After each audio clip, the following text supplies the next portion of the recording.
97,2 FM. Pro 1, kanal informasi dan inspirasi. Pro 1, kanal informasi dan inspirasi.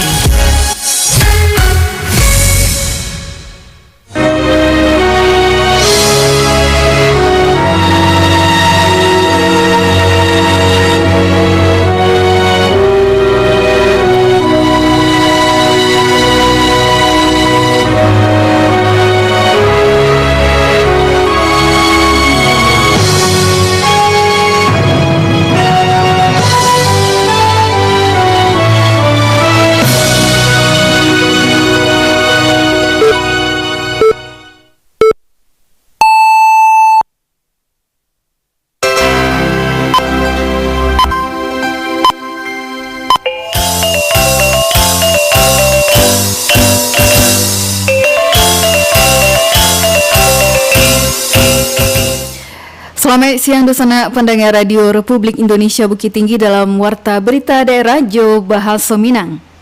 Untuk mengawali perjumpaan kita di siang hari ko, kami sampaikan sari berita utama. Bupati Tanah Datar Eka Putra apresiasi ateh dedikasi kemanusiaan Bapak Marsal alias Maene. Wakil Wali Kota Padang Panjang Alex Saputra mengajak calon jemaah haji untuk meluruskan niat semata-mata karena Allah Subhanahu wa Ta'ala. Buletin Barito Minangko dibacakan de Tuti Widya. Ikulah Barito Minangnan pertama. Bupati Tanah Datar Eka Putra apresiasi ateh dedikasi kemanusiaan Bapak Marsal alias Maene nan berhasil menemukan korban tenggelam di Padang Lawe Malalo pada 23 Maret bersama tim gabungan PMI BPBD Jo Basarnas. Berikut laporan Irsyad. Bupati Tanah Datar Eka Putra menyampaikan apresiasi terhadap dedikasi Bapak Marsal nan lebih dikenal Jo sapaan Maene atas jiwa sosialnya nan tinggi dalam membantu sesama. Bupati mengungkapkan bahwa Maene merupakan sosok nan sangat peduli karena lah berkali-kali terlibat dalam misi pencarian korban tenggelam di kawasan Danau Singkara. Lebih lanjut, Bupati menjelaskan bahwa salah satu pencarian Maene nan paling berkesan adalah keberhasilannya menemukan korban tenggelam nan lah hilang selama beberapa hari ketika perayaan Idul Fitri lalu. Pemerintah daerah secara resmi mengakui bahwa tindakan itu merupakan kontribusi yang sangat berarti bagi masyarakat Tanah Datar. Aksi heroik itu juga tercatat pernah dilakukan Maene di kawasan Padang Lawe Malalo pada tanggal 23 Maret. Dalam operasi itu, Maene bekerja sama secara intensif dengan berbagai unsur pencarian serta penyelamatan, termasuk tim dari PMI, BPBD, Jo Basarnas. Di tengah-tengah kita, Pak Marsal atau Maene, beliau ini sangat peduli dengan sesama. Sudah berapa kali beliau bisa mencari jenazah atau orang tenggelam di Danau Singkara. Terakhir di Idul Fitri kemarin, itu buka juga di kita. Maene dapat orang yang tenggelam yang sudah berapa hari. Untuk kita memerintah mengapresiasi Maene atau Pak Marsal. Hari ini Bupati Tanah Datar Eka Putra menegaskan bahwa keberhasilan penemuan korban itu merupakan hasil nyata dari kolaborasi nan kuat antara relawan masyarakat jo instansi resmi. Hal itu diharapkan dapat menjadi inspirasi bagi warga lainnya dalam menjunjung tinggi nilai-nilai kemanusiaan di wilayah Kabupaten Tanah Datar. Irsyad melaporkan. Sebanyak 200 sabale calon jemaah Haji Kabupaten Pasaman Barat melaksanakan manasik haji terintegrasi tingkat kabupaten untuk meningkatkan pemahaman jemaah sebelum berangkat ke Tanah Suci. Sekretaris Daerah Pasaman Barat Dodi San Ismail mengatakan jemaah calon haji terbagi dalam 2 kelompok terbang. Tersebut dijadwalkan berangkat menuju embarkasi Padang pada 2 dan 8 Mei 2026. Dodi San Ismail menjelaskan manasik haji memiliki peran penting dalam memberikan pemahaman kepada calon jemaah terkait tata cara pelaksanaan ibadah haji serta kesiapan mental dan fisik sebelum berangkat ke Tanah Suci.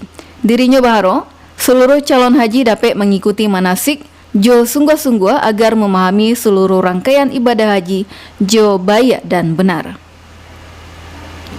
Dusana Pandaga, manasik haji 2026, Wakil Wali Kota Padang Panjang Alex Saputra mengajak calon jemaah haji untuk meluruskan niat semata-mata karena Allah Subhanahu wa Ta'ala serta memperkuat pemahaman terhadap seluruh rangkaian ibadah haji. Berikut laporan Nofri.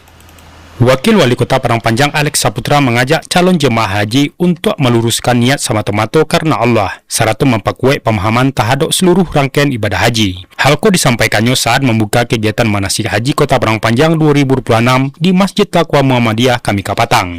Wakil Wali Kota Alex Saputra menegaskan, ibadah haji bukan sekedar perjalanan fisik, tetapi juga perjalanan spiritual dan membutuhkan kesiapan mental, pemahaman, serta keikhlasan dalam menjalankannya. Dirinya menekankan pentingnya niat dan lurus serta ikhlas dalam menjalankan ibadah haji. Kegiatan manasik haji memiliki peran penting dalam membekali jemaah jo pengetahuan terkait rukun, wajib, serta tata cara pelaksanaan ibadah di Tanah Suci. Alex Saputra juga menyebut jo pemahaman dan baik jemaah dapat melaksanakan ibadah haji dengan benar serta kusua. Wakil Wali Kota juga menginginkan jemaah haji untuk menjaga hubungan jo sesama dan memahami setiap tahapan ibadah haji. Dirinya berharap jemaah haji dapat menjadi contoh untuk masyarakat lainnya dalam menjalankan ibadah haji Jobaya. Ke Kota Padang Panjang untuk calon-calon jemaah haji yang nanti insya Allah akan berangkat sebanyak 71 orang, 15 orang. Mudah-mudahan Bapak Ibu semua calon-calon istimewa Allah Subhanahu Wa Taala itu betul-betul nantinya diberikan kesehatan dan keselamatan. Namun sebelum itu kita mau berangkat itu berbuka. Kami dari pemerintah saling sama mengingatkan. Kita luruskan lagi ya, Bapak Ibu. Saya pesankan luruskannya. Wakil Wali Kota menambahkan, jumlah calon jemaah haji Kota Padang Panjang tahun ko sebanyak 86 orang, terdiri dari 71 jemaah utama, 5 balik jemaah tambahan, 105 balik orang sebagai cadangan. Nofri melaporkan. Bupati Pasaman Barat Yulianto bahas pengembangan energi bersama Dewan Energi Nasional di Jakarta. Pertemuan tersebut turut dihadiri Gubernur Sumatera Barat Mahyildi Ansarullah serta jajaran organisasi perangkat daerah OPD Provinsi Sumatera Barat. Agenda utama pembahasan adalah tindak lanjut rencana pengembangan energi di wilayah Pasaman Barat sebagai bagian dari strategi peningkatan kemandirian energi daerah. Bupati Pasaman Barat Yulianto menyampaikan bahwa Pasaman Barat memiliki potensi sumber daya energi dan perlu dioptimalkan secara terencana dan berkelanjutan. Yulianto berharap hasil pertemuan ko dapat segera ditindaklanjuti dalam bentuk program konkret sehingga pengembangan energi di daerah dapat berjalan optimal dan memberikan manfaat bagi masyarakat. Dusana pendengar, Sekda Prof. Sumbar Ari Yuswandi MKM yakini optimisme ekonomi Bukit Tinggi 2027 di tengah keterbatasan fiskal. Berikut laporan Joni Marbeta. Pengangguran, kalau provinsi itu 5,8, Kota Bukit Tinggi penganggurannya 4,4%, tapi masih kalah sedikit dibandingkan Kabupaten Solo Selatan, Solo, Kabupaten 50 kota untuk pengangguran. Meski diaduan pada berbagai tantangan ekonomi, proyeksi pertumbuhan ekonomi Kota Bukit Tinggi di tahun 2027 nan katibo tetap menunjukkan angka nan optimis namun realistis, yakni sebesar 4,3%. Hal itu disampaikan Dek Sekretaris Daerah Sekda Prof Provinsi Sumatera Barat Hari Yuswandi SKM MKM dalam kegiatan musyawarah perencanaan pembangunan Musrenbang RKPD 2027 nan digelar di pemerintah Kota Bukit Tinggi. Menurut Ari Yuswandi bahwa proyeksi itu disusun dengan pendekatan kehati-hatian prudensial mengacu pada kondisi ekonomi di tahun 2026 dan masih diaduan pada keterbatasan fiskal, namun perencanaan pembangunan daerah harus tetap realistis dengan mempertimbangkan dinamika ekonomi global dan regional dan masih berfluktuasi kiniko. Selain pertumbuhan ekonomi, perhatian juga tertuju pada laju penurunan angka pengangguran di Bukit Tinggi dan dinilai kiniko masih tertinggal jika dibandingkan jo sejumlah daerah lainnya di Sumatera Barat serupa Kabupaten Solo Selatan, Kabupaten Solo dan juga Kabupaten 50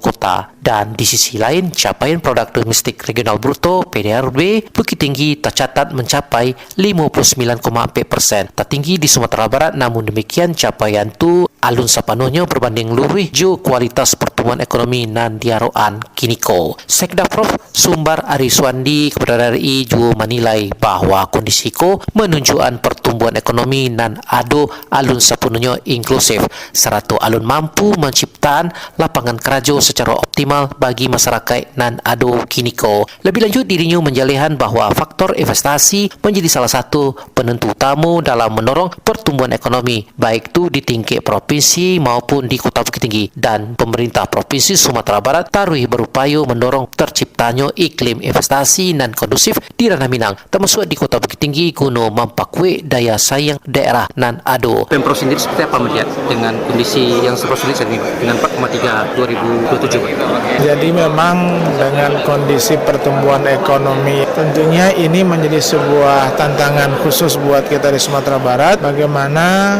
upaya-upaya kita untuk meningkatkan pertumbuhan ekonomi ini, dan salah satu yang paling besar pengaruhnya itu adalah investasi termasuk juga Bukit Tinggi. Kita berupaya membangun iklim investasi di Sumatera Barat. Proyek-proyek yang skala besar mungkin memang untuk saat ini belum, tapi setidak-tidaknya kita bisa mendatangkan investasi skala menengah yang itu bisa mendongkrak lah ya. Tapi secara bertahap kita juga terus berupaya ada proyek-proyek strategis nasional yang bisa masuk ke Sumatera Barat, termasuk juga Bukit Tinggi. Sebagai kota perdagangan dan jasa nan menjadi pusat aktivitas ekonomi di Sumatera Barat, Bukit Tinggi diharapkan mampu berperan sebagai motor penggerak ekonomi regional. Indah hanya berfokus pada pembangunan internal, Bukit Tinggi juga didorong untuk memperkuat sinergi jo daerah-daerah penyangga di sekitarnya. Untuk itu, kolaborasi regional dinilai penting dalam mengatasi berbagai persoalan perkotaan serupa kemacetan, tekanan ekonomi hingga pengangguran dengan sinergi nan kuat antar wilayah diharapkan pertumbuhan ekonomi nan tercipta indah hanya tinggi secara angko-angko tetapi juga berkualitas dan inklusif bagi seluruh lapisan masyarakat nan ada di daerah ko. Joni Marpeta mengabak untuk berita Raminang pada siang hari ko.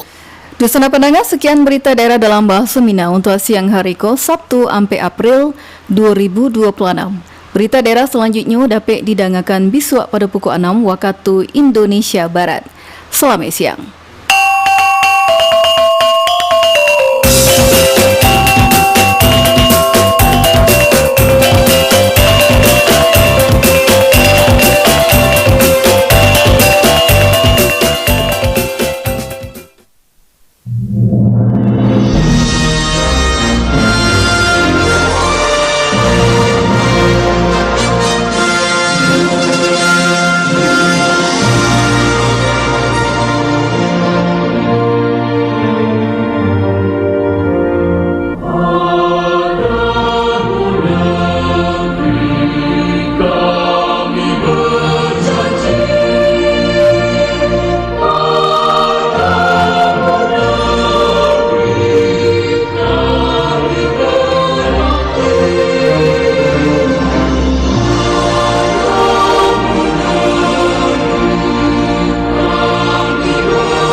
FM Pro 1, kanal informasi dan inspirasi. Pro 1, kanal informasi dan inspirasi.